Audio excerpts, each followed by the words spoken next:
Usually when we think about the collapse of an empire, we picture something, incredibly cinematic. Right, like a movie. Yeah, exactly. We imagine like barbarian hordes storming the city gates, or fire raining down, or even a global stock market cratering into dust in just a matter of seconds. It's always loud and violent in our heads. Right. It's this undeniable, highly visible rupture in the historical timeline. And we look back and say, that was the day the world ended. It makes for a great story, certainly. I mean, we have this fundamental human bias toward dramatic, acute catastrophes. Oh, totally. We want our civilizational collapses to be obvious so that we can point to a specific villain or a specific event in the history books. Yeah. But it is much harder to process the idea of a slow, quiet ride. Yeah, and what if the actual collapse doesn't sound like a roaring horde at all? What if instead it sounds like a pediatric nurse quietly calling out a name in a sterile suburban waiting room? Which is quite the image. It really is. Yeah. So let's unpack this for a second, because today we are venturing into a fiercely debated, incredibly polarizing, and deeply uncomfortable corner of modern culture. We really are. We're going to look at a theory that claims the end of the world is happening right now, in slow motion, basically, on birth certificates across the country. And before we jump in, I want to immediately ask you to like and subscribe to the show. Yes, please do. Today's deep dive is a comprehensive review of a highly provocative new ebook. It's titled Sticks and Stones: Why Stupid Names Ruin Western Generations by Conrad Riker. That title alone gives you a sense of what we're in for. Oh, absolutely. And we strongly encourage you to check out Amazon Kindle and Google Play Books right now to buy a copy for yourself. You should also follow the author at Conrad Riker on Substack. So the mission we have for you today is to meticulously dissect this manifesto. It's been generating massive shockwaves, especially online. Huge shockwaves. Yeah, it is a text written very specifically for a men's rights activist and, well, what is often termed the red-pilled manosphere audience. Right. The central ambition of this book is to decode the history of our Western institutions, specifically looking at how they operated structurally before they were, in the author's view at least, captured and corrupted by feminists and Marxists. Now wait, before we go any further, I need to lay down a very crucial disclaimer for you listening. Very important. As your guides to this material today, we are not taking sides, we are not validating these claims, and we are not condemning the author's politically charged viewpoints. Exactly. Our goal here is strictly to act as impartial reporters. Right, we are diving deep into the fascinating, polarizing architecture of the author's arguments. We want you to understand the exact mechanics of this worldview. The book's core argument is, well, it's astonishing in its scale. Riker posits that the total, irreversible collapse of Western civilization begins not with a war, but with the seemingly innocent act of naming a child. And he starts with this intense emotional hook, right? Like he doesn't start with data. Nope, no data at first. He starts with a scene in a pediatrician's waiting room. He says he witnessed this, what he calls a defeated father. Defeated. Yeah, a defeated father who physically flinches when the nurse calls out his son's name. And the name is Peyton. Just Peyton. Just Peyton. Riker views this name as a beige, genderless, completely emasculated label. He claims it signals the surrender of the father's bloodline to the maternal hive. So the author is drawing a direct line between a dad, letting his wife pick a trendy name, and the total collapse of Western imperial authority. That is exactly the line he's drawing. And to explain it, he goes all the way back to ancient Rome, to a legal framework called patria potestas. Which means the power of the father, right? The supreme power of the father, yes. Yeah. In Rome, a newborn was not legally human until the paterfamilias, the head of the household, physically lifted the child from the earth. Wait, really? Like physically pick them up from the dirt? Literally lifted them from the earth and bestowed a name upon them. That act projected his dominion and civic governance into the future. Before that moment, the child had no legal standing. That is wild. It's like this intense legal theater. So how does he connect Roman law back to modern suburbs? He uses what he calls the keystone principle. Think about classical masonry, right? Mm-hmm. The keystone locks the arch. Right, the wedge at the top. Exactly. Riker argues the patriarchal name is the literal keystone of the domestic arch. You replace that heavy, strong stone with a weak one, and the entire structure of the family collapses. And if the family collapses, Then the empire collapses. He scales it right up to civilization. wow. Okay, so from there, he pivots into some heavy philosophy, like what he calls the ontological crisis. Yeah, he invokes Plato and Aristotle here. He argues that a name is not just phonetic. It's not just a sound to get someone's attention. Right, it's deeper than that. Much deeper. Right, deeper. He says a name is an objective marker of reality. He leans into the Judeo-Christian tradition too, specifically Augustine and Aquinas. Oh, and the Adamic mandate? I remember this part. From Genesis. Yes, the Adamic mandate. Right. God brings the animals to Adam, and Adam is tasked with naming them. Right. God didn't ask Eve for, like, a committee vote. That's Riker's point exactly. Yeah. Naming is a divine patriarchal act of ordering reality. To abdicate that to modern trends or to the mother is, in his words, theological rebellion. That brings up that striking analogy he uses, the one about the architect. Oh, the architect in the kiln. Yeah, he says the naming rights belong to the architect, not the kiln. It's a very blunt metaphor. Yeah. He views the father as the designer of the lineage, the architect with the blueprint. And the mother's womb is just the biological vessel, the kiln that just fires the clay. Correct. It reinforces his strict patriarchal framework. He believes the architect owns the intellectual property of the child's identity, basically. I mean, if you think about traditional names, they're almost like a coat of arms, right? Like a heraldic shield you carry into battle. That's a great way to look at it. But with modern names, Riker is basically saying it's like burning that shield in the town square for, social media like. Melting down your historical armor. Yes. Because he claims these soft, trendy names strip children of their heritage. And this isn't just an accident to him. He points to a very specific historical villain for all this. He does. He blames cultural Marxism. Specifically, the Institute for Social Research in Frankfurt, founded in 1923. The Frankfurt School. Right, figures like Felix Weil, Theodor Adorno, and Wilhelm Reich.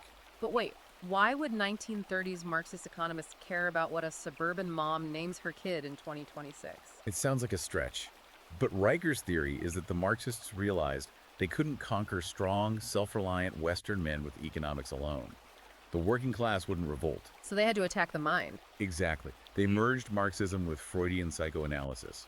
Riker calls this the gynocentric erasure protocol. But gynocentric erasure protocol, that sounds like something out of a sci-fi movie. It really does. The idea is that they aim to destroy the patriarchal family by pathologizing strong fathers. They label them as fascist or toxic. Right, so if the strong dad is toxic, the mother takes over the identity creation. Yes.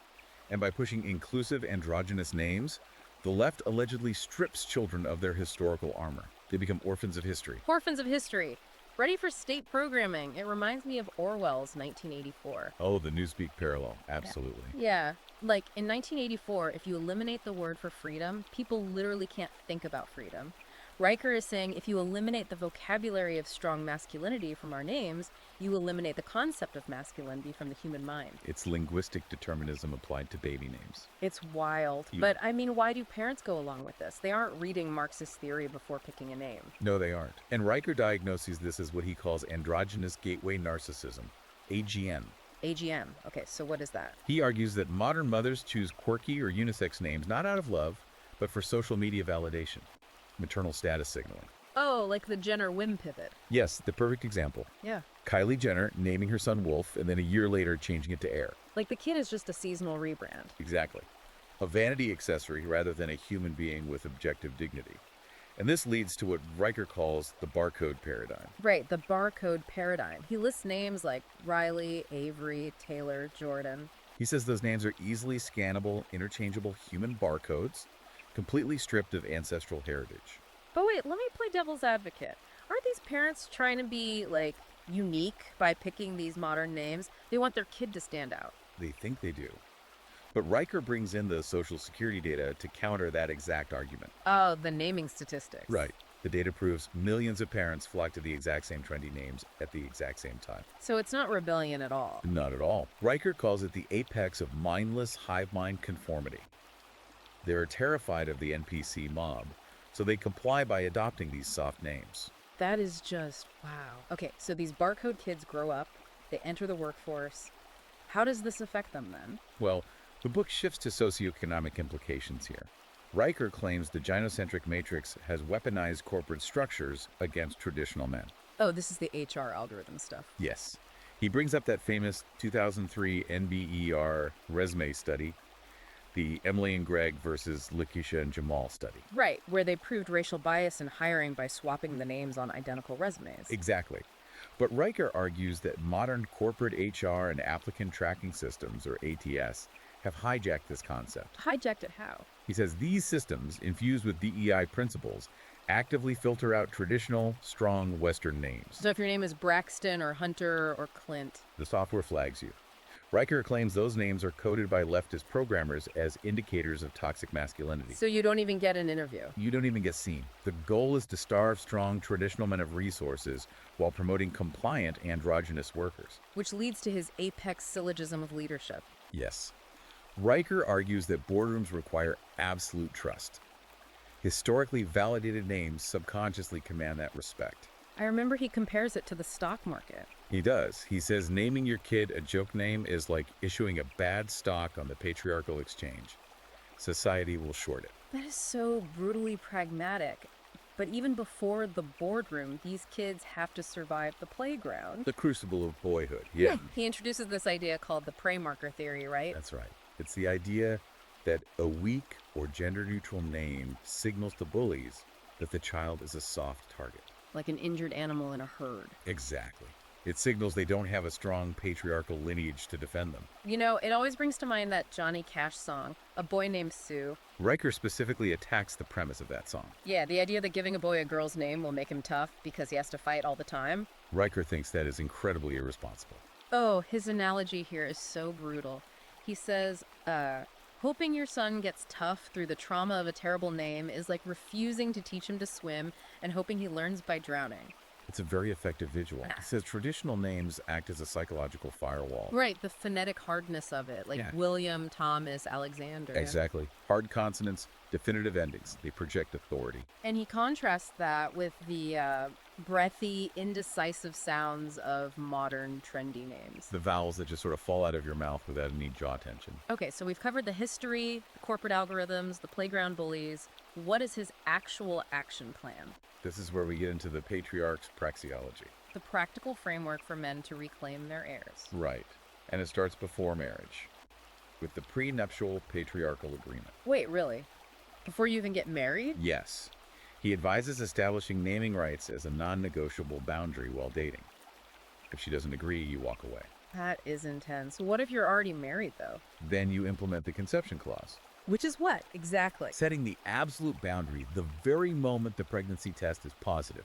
You tell your wife you're continuing a historical bloodline, not running a social experiment. And then comes the naming constitution, with the 3 strict rules. Rule 1, no names invented after 1960. Okay, pretty clear. Rule 2, no boys' names ending in the letter I, like Bodhi or Eli. He says it infantilizes them. Right, it sounds too soft. And Rule 3, absolute veto over any social media trends. So how do you actually pick a name that passes his test? You use his 3 pillars of Western dominance. First, it must be traceable to antiquity. Second, it must convey masculine virtue. And third, it must be able to withstand a formal introduction in the halls of justice without scorn. Wow. But how does the author suggest handling the inevitable emotional conflict with the mother? Because she's going to be upset. He says to use cold Aristotelian logic. Just pure logic. Yes, Socratic questioning to dismantle her female-coded emotionalism. So if she says, oh, but everyone at yoga is using this name. You point out the bandwagon fallacy. You dismantle it with stoic reason.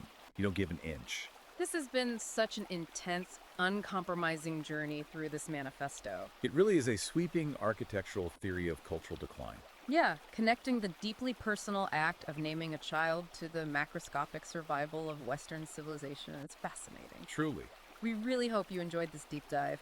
Again, please like and subscribe to the podcast, to the show. Yes, make sure to like and subscribe.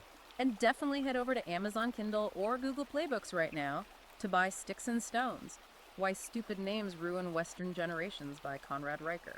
And follow @Conrad Riker on Substack, Twitter, and YouTube to join his community. Yes, absolutely. But before we go, I want to leave you with one final provocative thought.